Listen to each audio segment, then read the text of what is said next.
la niña feliz, ¿tendría sentido? ¿La niña? Si dijera la niña es feliz, sí, pero si dijera las niñas feliz, no, ¿verdad? Porque las lo estás empezando a organizar, pero luego niña ya te vas a singular, y luego en el adjetivo también te vas a singular. A eso se refiere la concordancia, que todas las palabras tengan el mismo sentido. ¿A dónde van, jóvenes? La última salida que lo voy a dar al baño. Usted sabe bien. No quiero que le ande llamando la atención ahí afuera. Ok, entonces, quedamos de acuerdo. La concordancia nominal es que todas las palabras que vas a utilizar vayan con el mismo sentido. Aquí nos dice, un ejemplo de error sería la niña feliz. No puedes decir la niño, porque niño ya sería el masculino. Entonces, tiene que ir todo como que en la misma dirección. Tenemos también la concordancia verbal, que es la forma en la que el verbo se relaciona con el sujeto y con la persona y el número. Tenemos aquí dos ejemplos. Dice primero, nosotros, que es el pronombre en plural. Entonces, el verbo se tendría que poner en plural, que sería nosotros estudiamos. El error sería nosotros estudian o nosotros estudió. No tiene sentido. A lo mejor lo pudieras entender, pero no tiene sentido, porque si estás hablando de nosotros, el pronombre, ya estamos hablando en plural. Entonces el verbo lo tienes que decir en plural. ¿Se acuerdan cuando estábamos en la clase de inglés que veíamos la tabla I, you, he, she, it? ¿Se acuerdan? Y que les decía, en algunos casos se cambia el verbo, bueno, en español es igual. No es lo mismo decir tú estudias que decir nosotros estudiamos. Si tú dices nosotros estudias, no tiene sentido.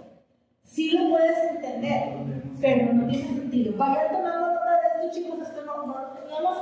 Obviamente, solamente vamos a escribir lo más importante. ¿Vale? Sí.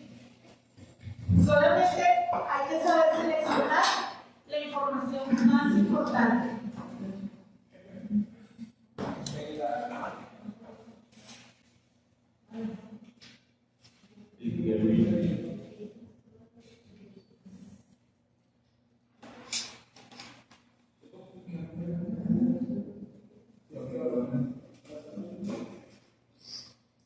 ¿Ya se ve un poquito mejor?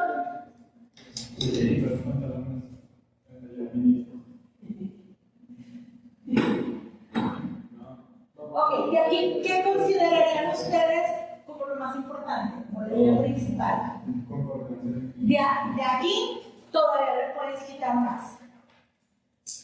Por ejemplo, aquí, concordancia nominal, sí tendrías que poner toda la definición.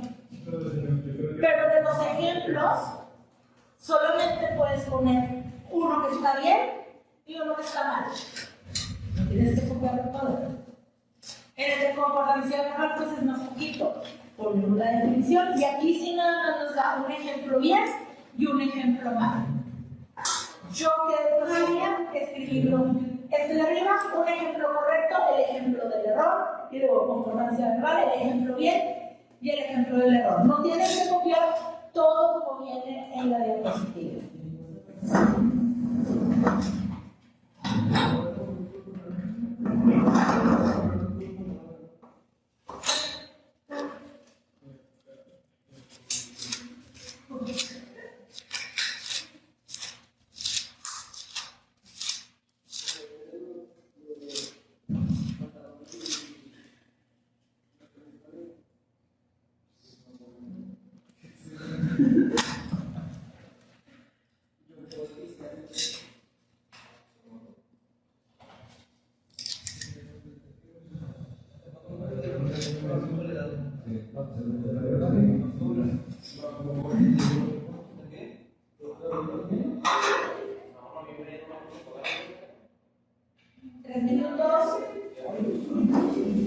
10 minutos, sí, no tenemos todo el día.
¿Listo?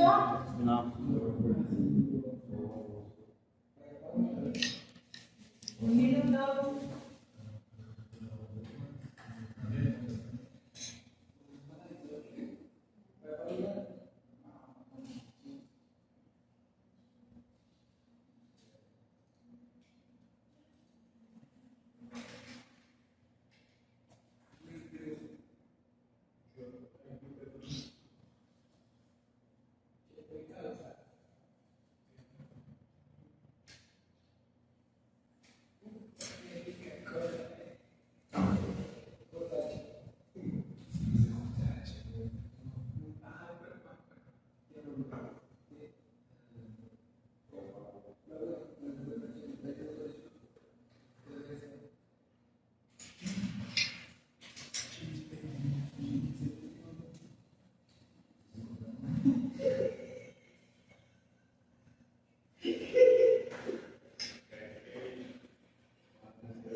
Sí.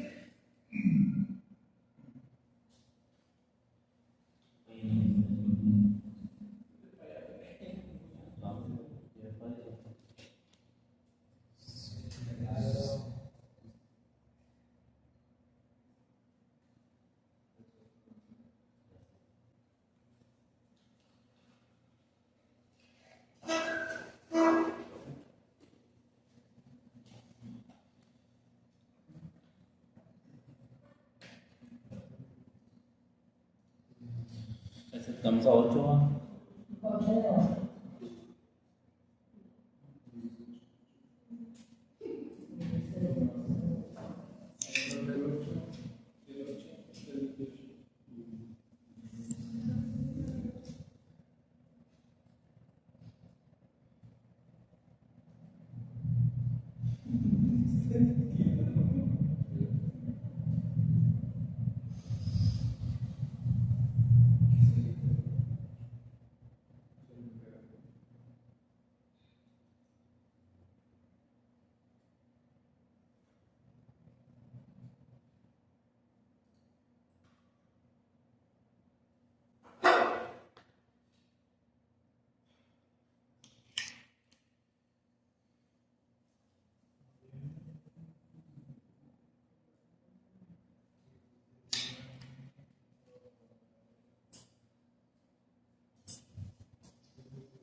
Muy bien, vamos a continuar. Dentro de las formas que tenemos para escribir un texto, tenemos las apreciaciones orales y escritas. Esto se refiere a la capacidad de poder expresarnos sobre un texto. Digamos que es como dar una reseña, nuestras opiniones sobre algo que ya leímos. Estos pueden ser de manera oral, al momento de participar en una exposición, en un debate, algún diálogo, o también de repente hacen lo que le llaman los círculos de lectura. En el círculo de lectura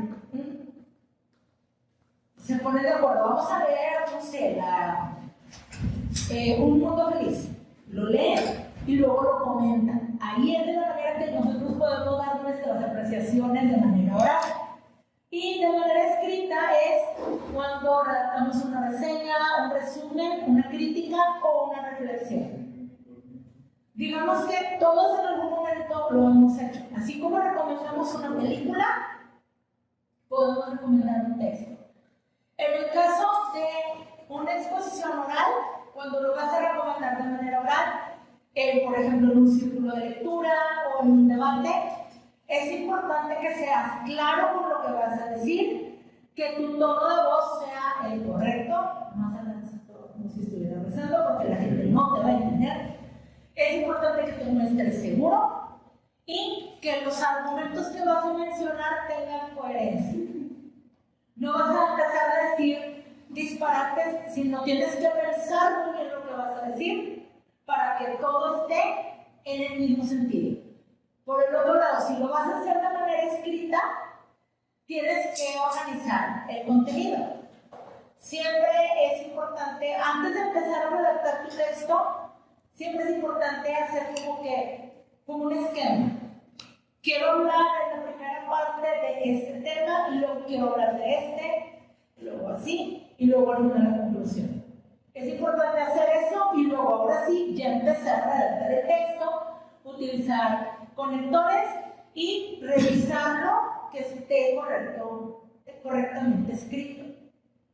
A veces cuando tú estás escribiendo un texto nos viciamos.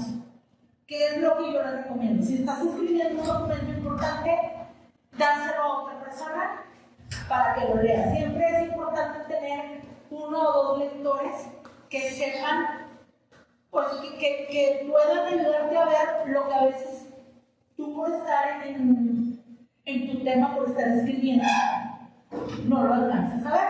Y aquí nos dan un ejemplo. Después de leer un momento breve, los alumnos comentan en voz alta lo que más les llamó la atención y luego escriben un párrafo con su apreciación personal. De hecho, lo hemos estado haciendo aquí. La semana pasada leíamos los ejemplos y luego lo comentábamos. Entonces, ahí ya estábamos dando nuestras apreciaciones sobre el texto.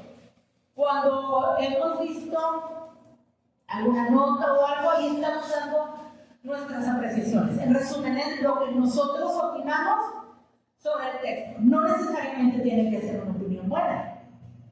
También es válido decir, no me gustó este texto por esta razón, porque le faltó esto, o a mi gusto creo que el final puede ser diferente. No siempre tienes que estar de acuerdo con el autor original.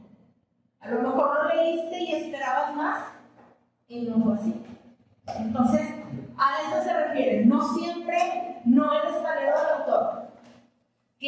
Tú tienes tu propia ideología, tú tienes tu esquema de valores, tu esquema de vida, y aunque estés con tu hermano, o tu hermana, o con tu mamá, y lean el mismo texto, a lo mejor no van a opinar, es probable que no vayan a opinar igual.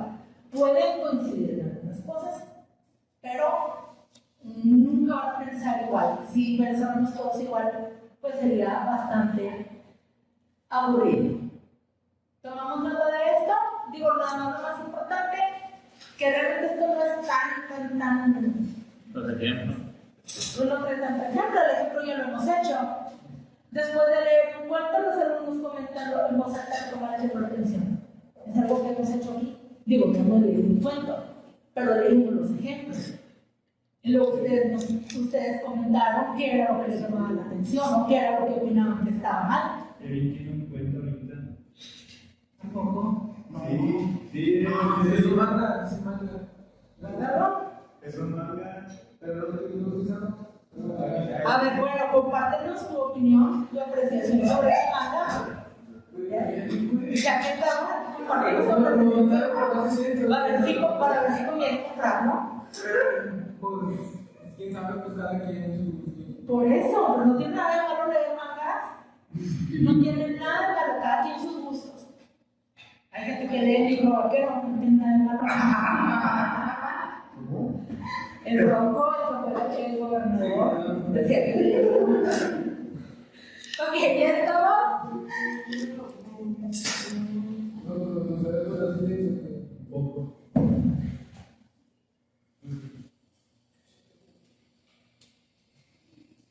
Es que mucha gente tiene el estigma de, ay, leer nada más, tienes que leer el Quijote de la Mancha musical. Aquí lee lo que quiere. TV notas, pero lean. El de Ana Frank. El libro es el libro de Ana Frank está padre. Yo lo tenía muy sorprendido. Ay. Ahí es que ya depende del gusto de cada quien. Hay quienes les gusta la saga de Crepúsculo, no está mal, pues el gusto de cada quien. El hijo de la guerra, sí, ¿no está? El hijo de la guerra. ¿Ese de quién es? ¿Quién es el autor?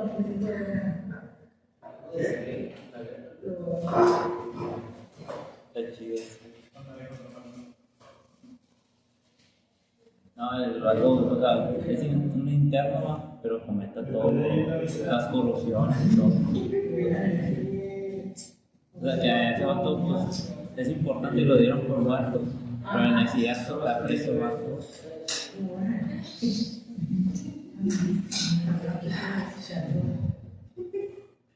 Yo el que leí, pero sí está muy fuerte, era uno que se llamaba La Noche de la Telorco, sobre el movimiento estudiantil en 68.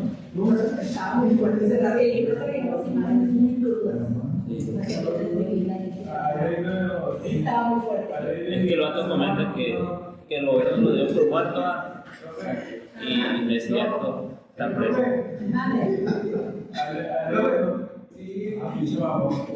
¿Qué?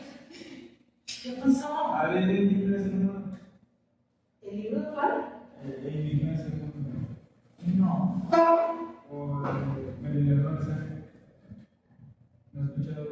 No, nunca los había escuchado. El traidor también está chido, pero no me gustó tanto.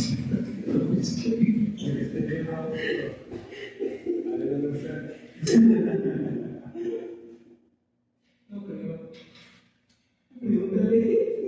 ¿Qué?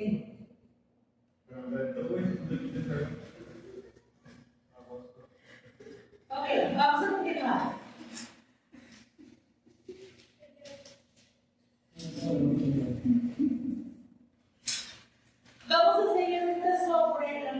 línea de las apreciaciones de forma oral, o sea, las exposiciones. Todos en algún momento, ya por favor, se va a seguir hablando por favor de ¿Es en serio? ¿Creen que no hay unas encuestas? Claro que hay unas encuestas y hay muchos compañeros que mencionaron que se les dificulta poner atención porque hay otras personas que están haciendo mucho ruido. No dije que no decía el nombre. No decía el nombre. Ok. ¿Alguien de aquí donde está en secundaria o en primaria quizá participó en algún concurso de oratoria? No. O participar en alguna asamblea que se un poema profesional o algo. Ok. Poesía coral, sí, que pasaban todos, todo el salón y que tenían que decir algo. Sí. Yo creo que casi todos los días. Bueno. Ya me acuerdo. ¿Quién se acuerda que era lo que les pedían los profes cuando hacían ese tipo de actividades? ¿Qué les pedían que hicieran? Aparte de aprenderse todo el discurso. No distraerse. No distraerse, ¿qué más? Poner atención. ¿Ok? ¿Qué más? Ajá, Enfocarte, concentrarte para que no perder la concentración y pudieras hacer bien la... Pero algunas veces se les olvidaba. Bueno, por eso era claro, ya uno se les olvidaba, pero los otros entraban en el quite. Ok, vamos a ver ahorita cuáles son las cualidades de la voz. Cuando tú haces un enfoque, cuando te pasaban a dar clase, no sé si les pasó en secundaria que les decían a los profesores, no, sí, oye, hable más fuerte. Esas son las cualidades de la voz. Si yo me pusiera aquí al frente y empezara a hablar así, muy bajito, y estuviera todo examinando, seguramente habría personas que no alcanzaran a entenderlo. Entonces, cuando tú vas a participar en un debate o cuando tienes algo que decir, a lo mejor ya cuando ya estés en la uni o cuando estés trabajando, que te dicen, tienes que dar este discurso o tienes que explicar esto a otros compañeros, no vas a hablar siempre igual. Los seres humanos tenemos la capacidad de poder adaptar nuestra voz dependiendo de dónde estemos. Si tú llegas a una biblioteca, no vas a llegar hablando así de fuerte. Sabes que la biblioteca tienes que bajar la voz porque hay gente que está trabajando, hay gente que está leyendo. Entonces, vamos a ver ahorita cuáles son las cualidades de la voz y de qué manera nos sirven al momento de preparar una exposición sobre algún tema, el tema que ustedes eligen. ¿Puedo copiar ya? Sí. Ok. Cualidades de la voz. La voz humana tiene, primeramente, el volumen. El volumen es la intensidad con la que se habla. No puede ser ni muy bajo, como si estuvieras contando un secreto, pero tampoco debería ser demasiado alto porque aturdes. Tiene que ser también para poder saber hasta qué volumen lo vas a ampliar. Tienes que tomar en cuenta cuántas personas tienes que te están escuchando y el espacio donde está la exposición. Por ejemplo, ahorita este salón, pues es un salón pequeño. Mi voz se escucha claro, no tengo que hablar tan fuerte. Pero si estuviéramos teniendo la clase, por ejemplo, en el salón de allá, en el de metrología, ese salón es como 2 veces más grande que este, o un poquito más de 2 veces. Entonces ahí, yo les tenía, cuando daba inglés ahí los domingos, les decía a los muchachos, acérquense, porque como el espacio es muy grande y el techo es de 2 aguas, es más alto, la voz se dispersa. Yo como expositora tenía que levantar la voz para que pudieran escuchar. O por ejemplo, el domingo ahorita que estoy en el salón de allá del último. El salón del último también es 2 veces uno de estos. Ahí tienes que estarte moviendo entre la gente y hablar más fuerte de lo que tengo que hablar aquí. Porque estoy tomando en cuenta que allá son 25 alumnos. Aquí estamos 2, 4, 6. Ah, de los que acaban de entrar. 14. Aquí está 14. Pero allá es el doble.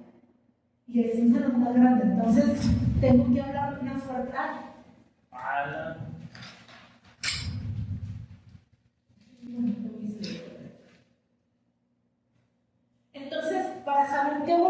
vas a dar tu voz, tienes que tomar en cuenta cuántas personas están y en dónde estás. Si estás en un entrenamiento de fútbol, el entrenador, lógicamente, por eso se auxilia del silbato, para poder llamar la atención, porque si empieza a gritar, se queda fónico. Ahora, tenemos también la entonación. Es la variación de tonos que transmite emoción, intención o énfasis. Ante todo, debe de ser natural, sin caer en la exageración. Aquí en el caso de la entonación, es como, por ejemplo, los doblajes de Disney. Cuando tú ves un doblaje de Disney latino, lo oyes muy familiar. Tratan de usar la misma entonación que tenemos aquí. Pero si tú ves el mismo doblaje de la misma película de Disney en España, la entonación es diferente. Es el mismo idioma, pero le dan otra entonación. Tenemos también el ritmo, que es la velocidad de hablar. Debe ser, digamos que normal, ni muy rápido ni muy lento. Y la dicción. Es muy importante pronunciar clara y correctamente las palabras. Por ejemplo, hay quienes al oso le dicen oso o le dicen oso. Al agujero les dicen agujero. A la silla le dicen silla. ¿Qué otro ejemplo conocen?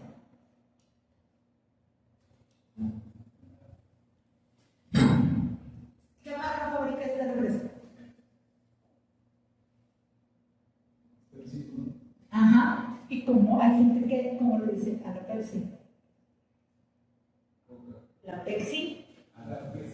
Entonces, a eso se refieren con la falta de dicción. Como la pizza, que hay quienes le dicen pizza, hay quienes le dicen pizza. Entonces, esa es a lo que se refiere la falta de dicción. Si tienes dudas, búsquete en un traductor de Google y ahí te dice cómo decirlo. No es como que todas las personas seamos perfectas al pronunciar. ¿Se acuerdan que era lo que les decía en clase de inglés? No se me estresen por querer pronunciar perfecto a la primera.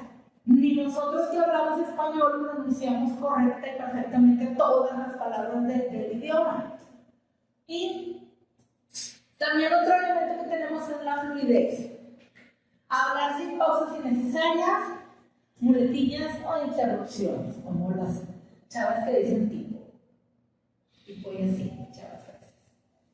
También tenemos el cuando te quedas como que pensando, cuando dices o sea, no, me explico, pues, bueno. Entonces, ¿qué digo? No es que esté mal, porque ya es parte de nuestro vocabulario diario. Pero si estás en un discurso formal, tienes que pensar bien lo que vas a decir. Pero a eso es a lo que se refiere con las muletillas. No sé si han visto de que dicen, ay, es que tipo, mi novio me llegó aquí. A eso se refiere con las muletillas. ¿Dudas de estos chicos? Vayan tomando nota de lo más importante. Déjenme ir a una vez con la lección. Y ahorita vengo para seguir con lo que nos falta del tema.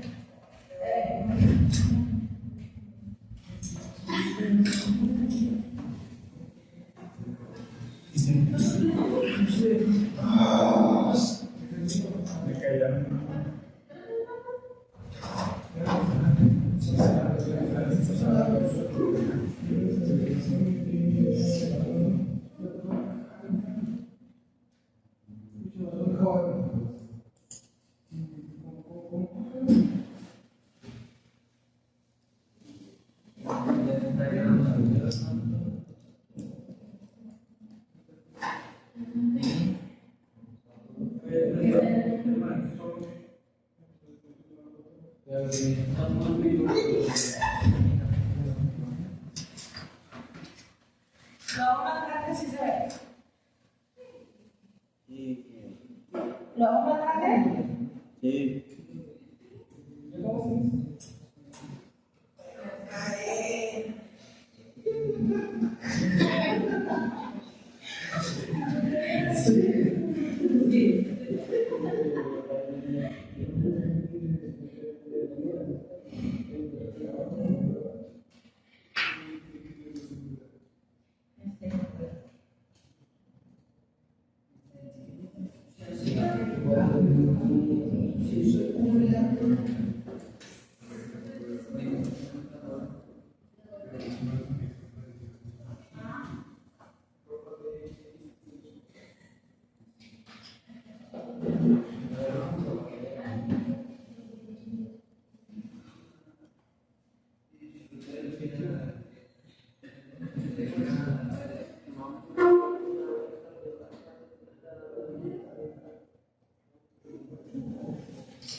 Ok, cuando estamos también dando una exposición oral, es muy importante también nuestro lenguaje corporal.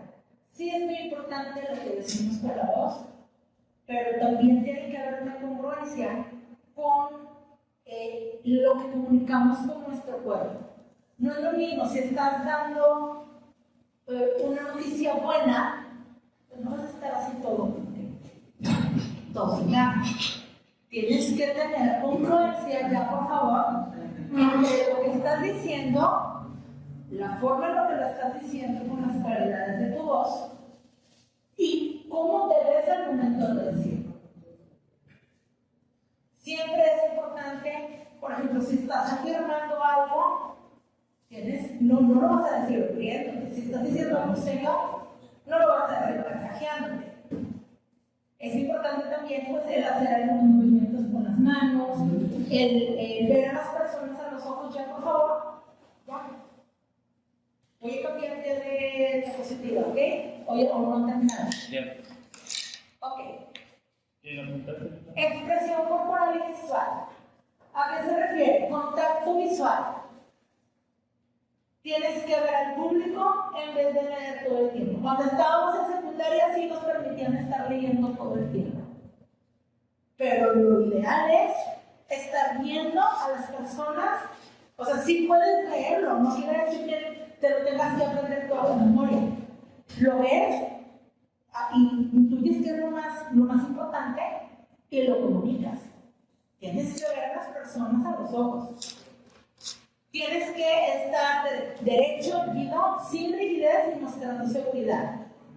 ¿Se imaginan que estuvieran sentados así que sin ganas? Pues no va a llamar la atención. No, la seguridad.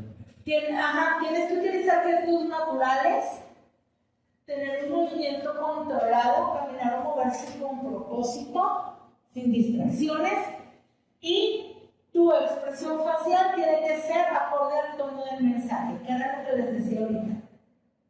No vas a dar una noticia de que falleció alguien riéndote a carcajadas.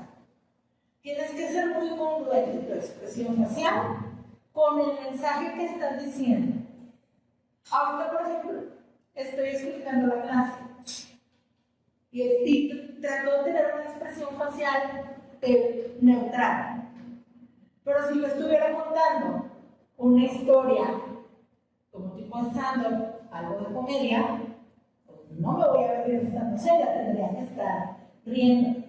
Entonces tenemos que tomar en cuenta todo esto para que nuestra exposición pueda ser efectiva. Ahorita vamos a ver, después de esto, qué necesitamos para exponer y cuáles son las fases para poder preparar una exposición de un tema.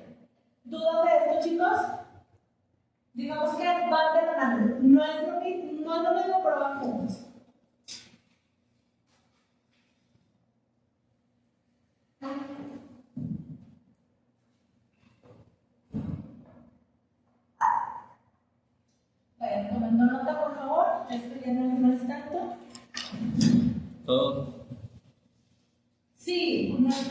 o si quieren nada más lo que está como que en negrita, ya expliqué de qué se trata.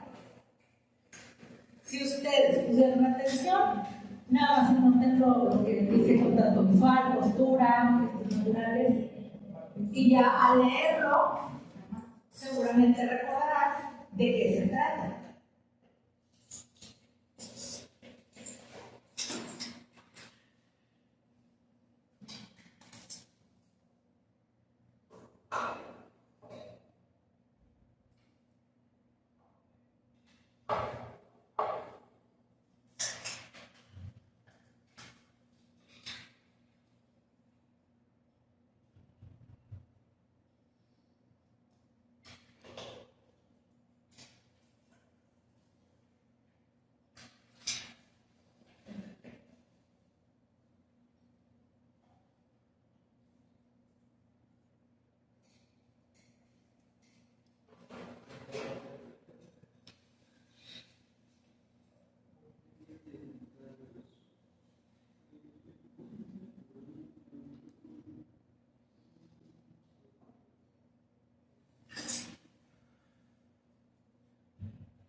Ahora me estás tomando notas.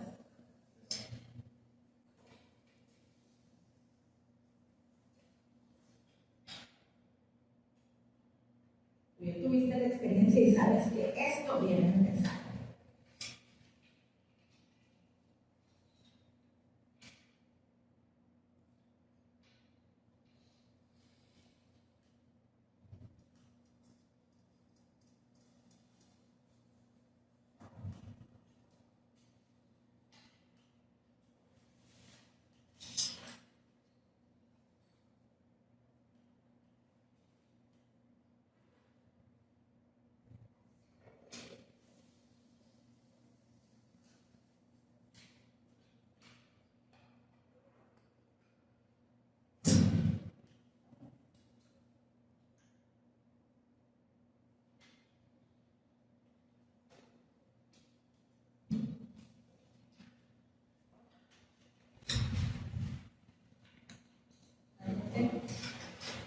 Se puede.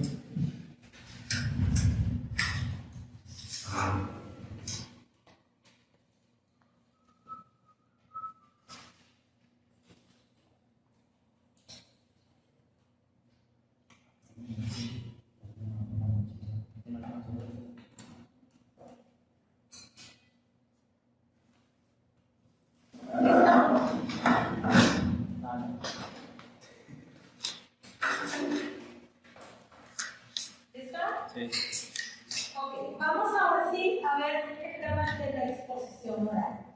Primero vamos a ver lo que no debemos hacer, que es lo más común, pero lo que no debemos hacer y luego cuáles son los pasos para que ahora sí nuestra exposición oral salga de la forma esperada.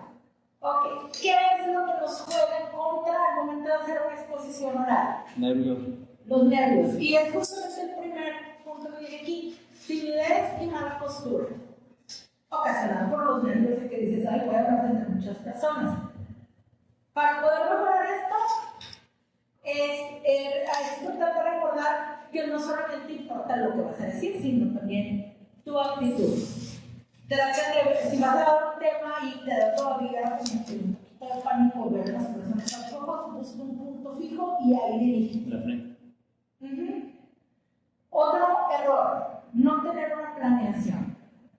No se trata de pararte y hablar algo. Tienes que pensar qué es lo que vas a decir y cómo lo vas a decir. Por ejemplo, para poder hacer esto, venir yo a dar una clase, en la noche antes, reviso qué es lo que viene, pienso qué es lo que voy a decir y cómo lo voy a decir.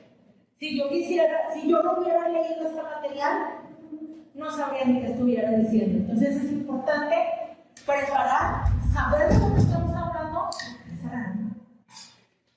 Aquí cerrar la puerta.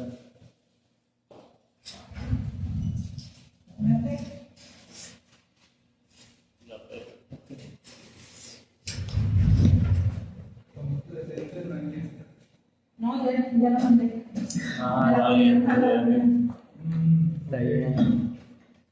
No, pero en tu caso sí lo comenté con el director. Bueno. Bueno, entonces sí me das chance de ir. Sí, pero porque llegaron hasta ahorita. Yo pensé que ya andaban allá. No, es que nos quitaron 10 minutos.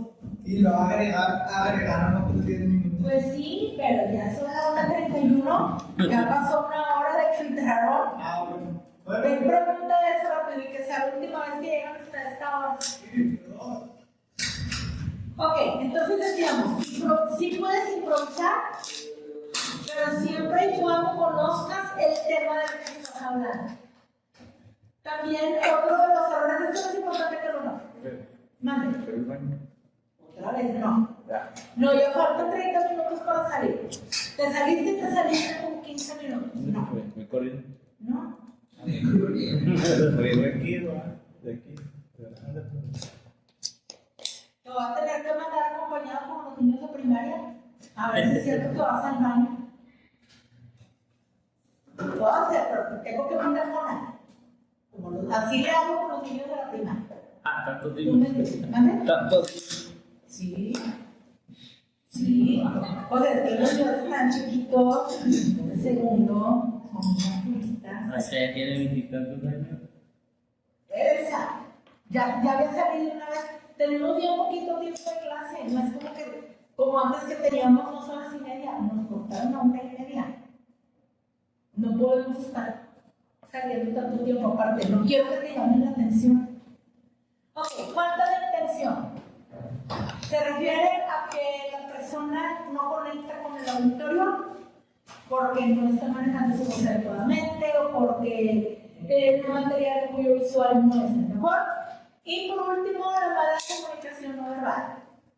Las palabras van acompañadas de ademanes, señas, gestos, posturas y miradas. No tienes que estar viendo siempre al público, ni hacer un ademán por cada palabra, pero sí es importante mantener eventualmente el contacto visual con el público y hacer algunos movimientos. Les digo, esto es como que más platicado porque ya lo sabemos, no es un tan puntual. Ahora sí, vamos con los pasos para la exposición de tu tema. Primeramente, lo primerito que tienes que hacer es seleccionar el contenido, elegir de qué tema vas a hablar y cómo lo vas a hacer. Si es una exposición en general, puede ser, debes elegir un texto que sea de tu interés o del interés de tu grupo. En mi caso, estos temas yo no los escogí porque yo quisiera. Los escogí porque el programa así lo asigna, porque es lo que va a venir en el examen de ustedes. Lo más importante es que el tema sea comprensible tanto para el que va a hablar como para el público. Si tú lo puedes entender, lo puedes explicar a los demás. Es importante que fijes un objetivo, qué es lo que tú quieres lograr con tu exposición. Puede ser informar. Si vas a hablar sobre el cuidado del agua, sería informar. Persuadir, que es como convencer. Si vas a vender algo, tu discurso tiene que ser persuasivo. Como por ejemplo, ¿quién ha visto María de todos los ángeles? ¿No lo han visto? María de todos los ángeles, el de Doña Lucha.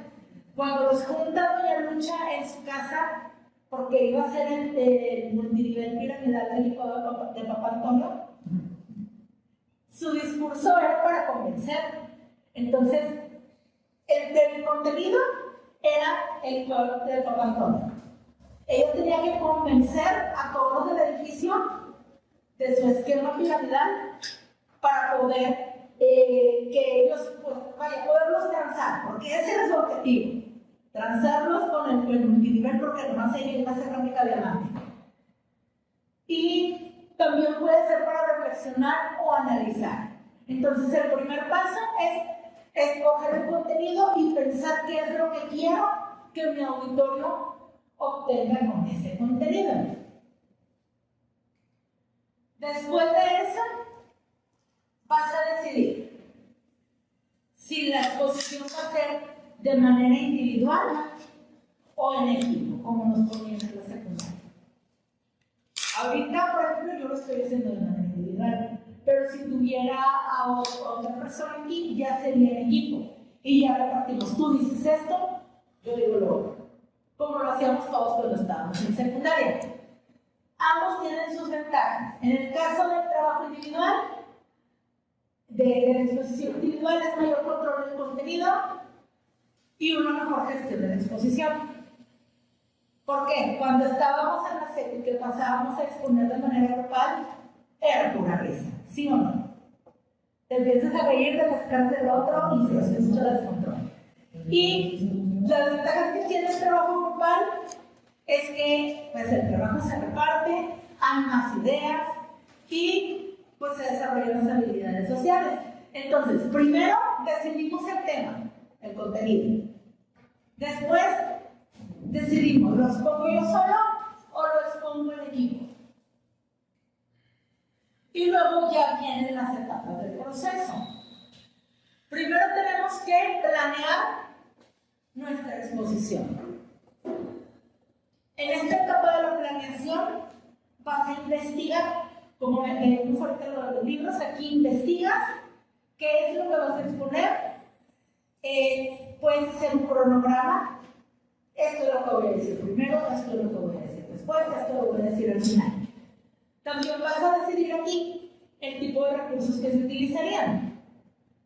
Puede ser una presentación de PowerPoint, puedes poner un video de YouTube, puedes poner muchos recursos que te pueden ayudar a que tu exposición sea mejor. Después de esto sigue el acompañamiento. En el caso de que cumplas el rol de alumno, lo ideal es que busques sugerencia con algún maestro para resolver dudas o para sugerir mejoras. En caso de que ya, por ejemplo, yo que estoy en el rol de maestra, lo que yo puedo hacer es comparar con otro colega, a ver, lee esta presentación, está bien que le quito que le pongo. Siempre es importante tener otros puntos de vista. Y finalmente va la ejecución, que es ya la presentación final. ¿Quedamos claros con esto? Sí. En resumen, primero seleccionamos el contenido.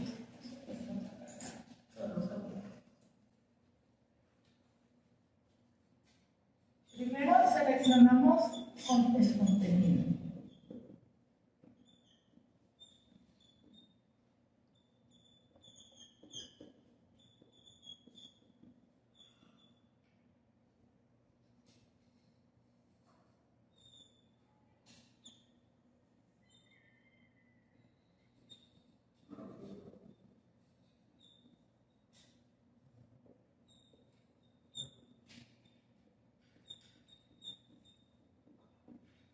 Ok, después de seleccionar el contenido, ¿qué sería? ¿Quién se acuerda?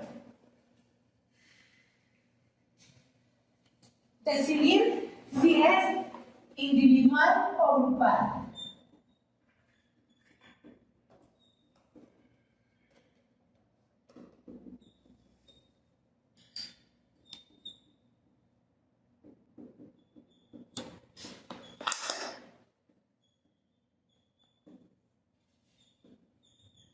Digamos que esto ya solo es el resumen de eso.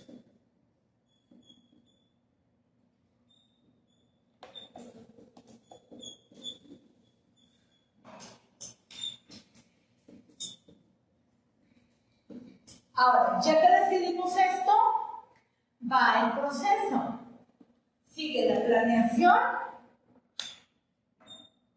que es donde decides el tema, bueno, decides el propósito, buscas la información, Luego sigue el acompañamiento, que es como que te ayuden a corregirlo.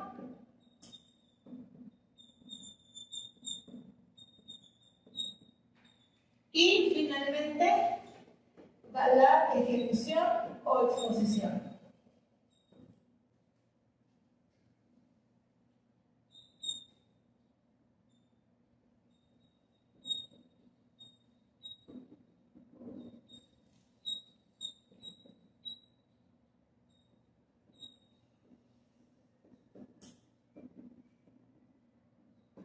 En resumen, estos son los 5 pasos para poder hacer una exposición efectiva. Primero seleccionamos el tema, después decidimos, lo doy solo, lo doy en equipo, y luego, ya que decidimos eso, planteamos objetivos, empezamos a planear, a hacer un programa. Esto es lo que voy a decir primero, esto es lo que voy a decir después, esto va en las conclusiones.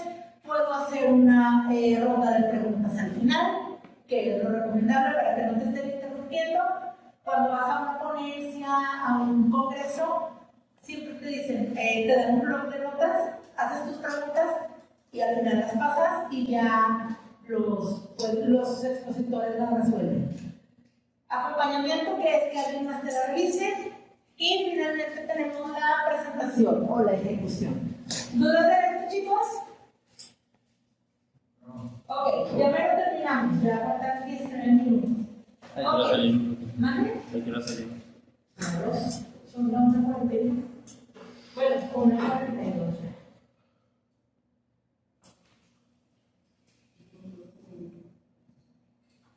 ¿Se puede el baño? Sí. Ok, vamos a la última parte.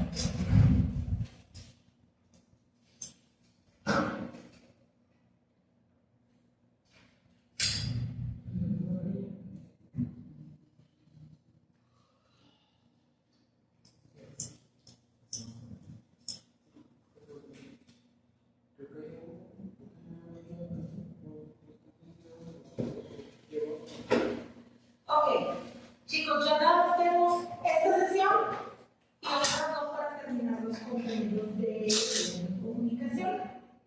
Digamos que ya vamos a la mitad. Ok, vamos a empezar con la unidad 2. Lo vamos a empezar ahorita y luego vamos a ir continuando la próxima semana. La unidad 2 se llama libertad para imaginar, poder para comunicar. ¿A qué les suena eso? ¿Qué creen que vamos a tratar en esta unidad? Libertad para imaginar, poder para comunicar. La creatividad. ¿Y en qué utilizamos la creatividad? Ok, pero ¿en la mente para qué? Por eso, pero ¿a qué tipo de acciones creen que podemos utilizar con eso? Escribir, ok.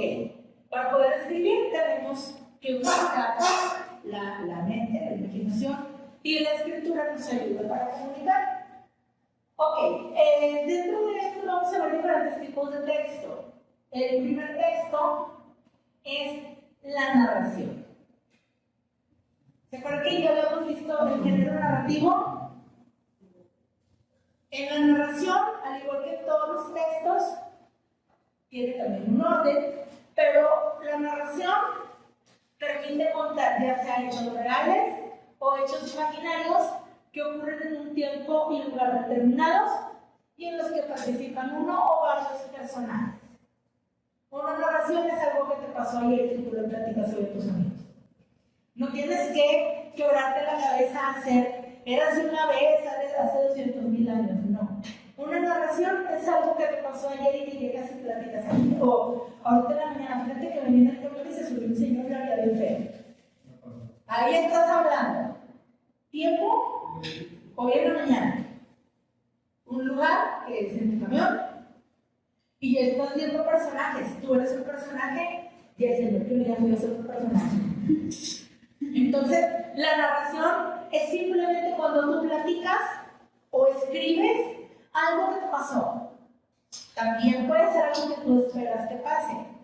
que ya sería como una narración más imaginativa. Pero la forma más básica de narración es cuando platicas algo que te pasó. Cuando era chiquito, me caí del columpio, porque me dieron un balonazo y me fui para atrás. Entonces, son también, como lo dice aquí, cuando una persona narra lo que pasó en su vida, no nada más para relatar lo que pasó, ya desde que está jugando, ya nos faltan 15 minutos, sino que también comparten las emociones, aprendizajes o reflexiones que te marcó esa experiencia. En el caso del señor del camión, pues es lógico que esa es una carrera de sagrado. Entonces, al narrar nuestras vivencias, no nada más es contar una historia y ya, sino también es explicar, pues, cómo te sentiste. Al hacer una narración, tenemos ideas principales o prioritarias y también ideas secundarias. Aunque aquí en una narración no tenemos conceptos como tal, primero empiezas a platicar algo muy importante, la idea, lo principal que te pasó. Y las ideas secundarias es todo lo que pasó después. Las explicaciones es que el señor se subió en el chile de Salinas, traía una mochila, como con ropa toda pestilente. Es como que las ideas secundarias son las que te permiten dar más contexto. Ya deja de estar distrayéndote, por favor. Te quedan 15 minutos. Entonces, las ideas principales es lo que te pasó. Y las ideas secundarias es cuando comienzas a narrar todo lo demás y que te permite como que dar el contexto o hacer que la persona que te esté escuchando logre imaginarse cómo era lo que estabas viviendo, cómo te sentías tú en ese momento. Entonces, a eso nos referimos con las ideas principales y secundarias en una narración. ¿Vamos bien hasta ahorita? De aquí, ¿qué considerarían que es lo más importante? Lo más para marcarlo. ¿Qué considerarían ustedes que es lo más importante? Las ideas principales de aquí. ¿Qué les había dicho? La idea principal, ¿dónde va? Al principio. Entonces, lo más importante aquí, una narración es una forma de expresión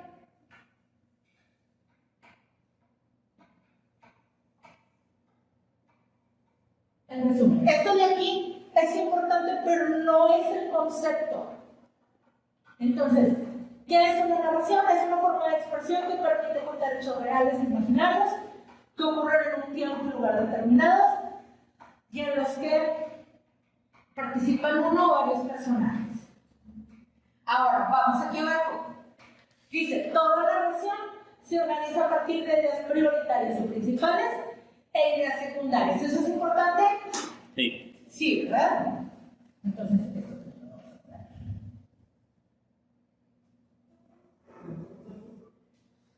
ahora, aquí en este texto está la tarea más sencillo de encontrar las ideas principales, porque ya nos están dando las palabras claves con color oscuro.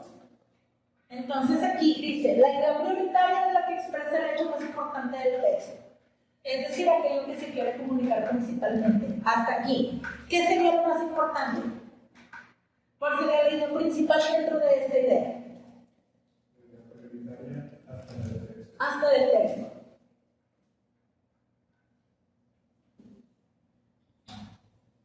Y en el caso de las ideas secundarias, complementan a la idea principal, ya que aportan explicaciones, ejemplos. Si nos quisiéramos ir a lo más sencillo, sería complementar a la idea principal. Y en vez de escribir todo el texto completo, solamente si escriben lo más importante, te tardas menos. No quiere decir que no lo sea importante, sí lo es. Pero esto, digamos que es lo más medular. Vamos tomando nota y ahorita vamos a la siguiente.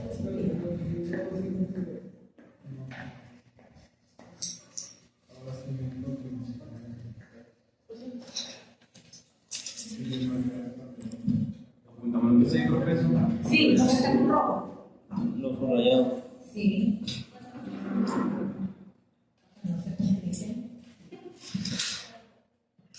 Ah, lo que es difícil sacar las principales.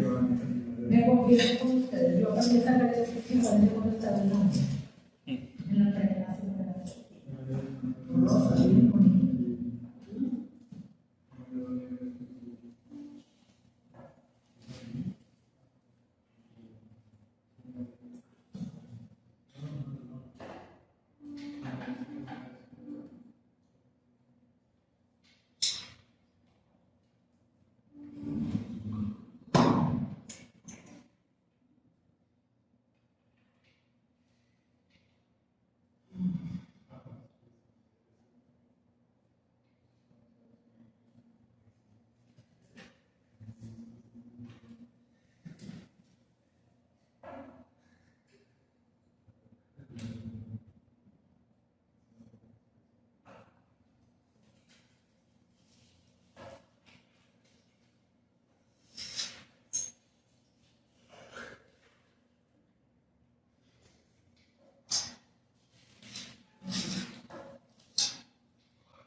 Sí.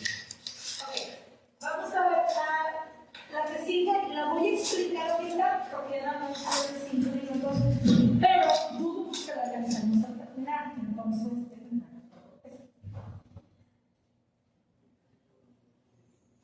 ahorita solamente lo explico, ya la próxima semana ya tomamos nota de... Ok, ¿quiénes intervienen en una narración? Como mencionamos antes, los personajes, ¿quién más? El narrador. El narrador es la persona que cuenta la historia.